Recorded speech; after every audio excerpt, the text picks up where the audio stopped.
When you can't make it to City Hall or the school board meetings, local journalists from duluthnewstribune.com will be there to report the facts and get your questions answered. Local news works for you. Stay up to date at duluthnewstribune.com.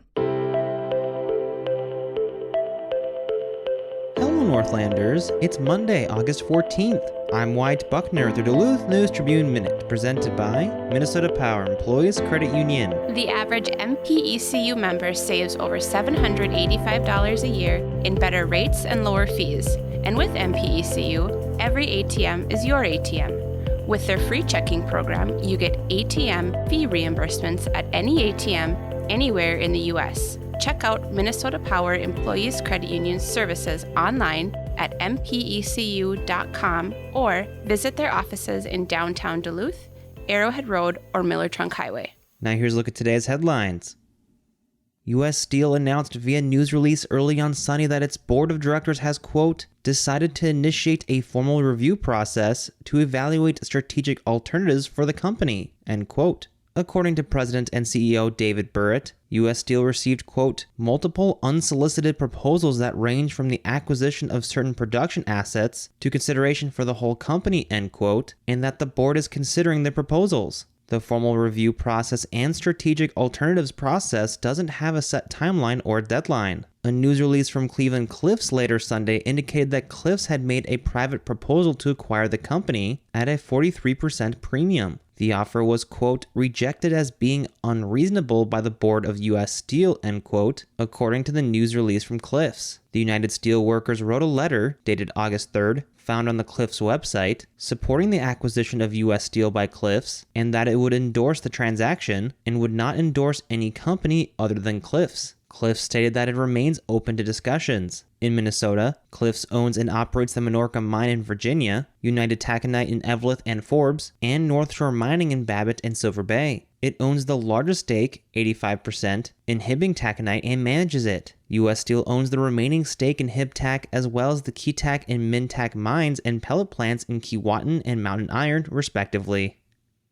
The St. Louis County Board approved the use of American Rescue Plan Act funds for 3 projects in the county during the Committee of the Whole meeting on Tuesday. The county was awarded $54.5 million in ARPA funds to be used to respond to the public health emergency, address negative economic impacts, serve the hardest hit, and make necessary investments in water, sewer, or broadband infrastructure. Chum's Stepping On Up project, aimed at increasing spaces in shelter-next units for young people experiencing homelessness, received $125,000 in local matching funds. This project, projected to cost $1 million to $1.25 million, will provide 15 spaces for youth ages 18 to 24 who have previously experienced homelessness in a wing of the Peace United Church of Christ in the East Hillside. The St. Louis County landfill is the only municipal solids waste landfill in northeastern Minnesota. If the landfill remains at the same size, it is projected to last another 23 years. If it expands, it could last another 50 years and address contaminants such as PFAS. In order to update the landfill's leachate treatment system, an additional 101.2 acres could be purchased. The land and a portable biosolids press are included in the purchase to be made with more than $850,000 in funds. The Urgent Care Behavioral Health Center is the latest iteration of the former Clarity Project, which seeks to create an urgent care mental health care center at the Human Development Center's existing hub at 810 East 4th Street. The center would serve as a connecting point to interventions for people struggling with intense substance use disorder or behavioral health issues, provide crisis stabilization, and decrease the likelihood of relapse. $2 million in funds is dedicated to the redesign and construction costs of the HDC building, with construction expected to begin in October. The board is set to meet and discuss funding for American Rescue Plan projects again on September 12th at a board workshop immediately following the regular meeting in the Duluth Courthouse.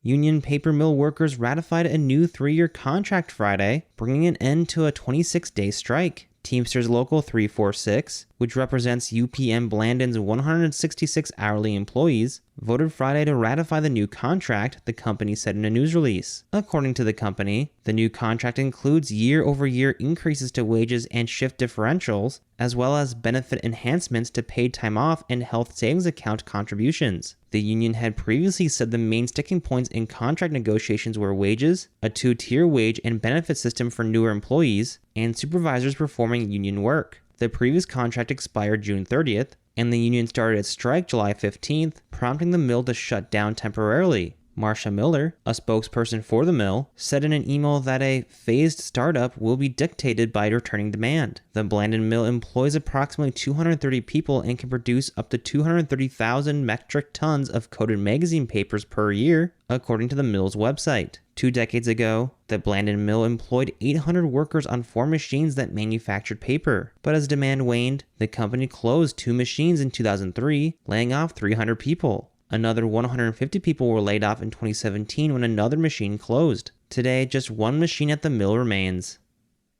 Now here's a look at your forecast, brought by Superior Telegram's history podcast, Archive Dive. Weather for the Duluth area today, looking at mostly cloudy skies in the morning, and then we'll start to see some more clearing in the afternoon with some breezy conditions. High temperatures in the low 70s. Clear skies overnight tonight and more sunshine for Tuesday, and breezy conditions, but warmer. Temperatures climbing up into those lower 80s. Chances of storms for Wednesday. I'm Storm Tracker meteorologist Robert Pointer. Thank you to Archive Dive for their support. The monthly history podcast, hosted by Superior Telegram reporter Maria Lockwood, dips into the archives of historic events, people, and places around Superior and Douglas County. You can find the latest episode of Archive Dive at superiortelegram.com or wherever you also get this podcast. Reporting for today's episode was done by Terry Caddo and Jimmy Loverin. Thank you for listening to Duluth News Tribune Minute. Have a great day, and we'll see you back here tomorrow.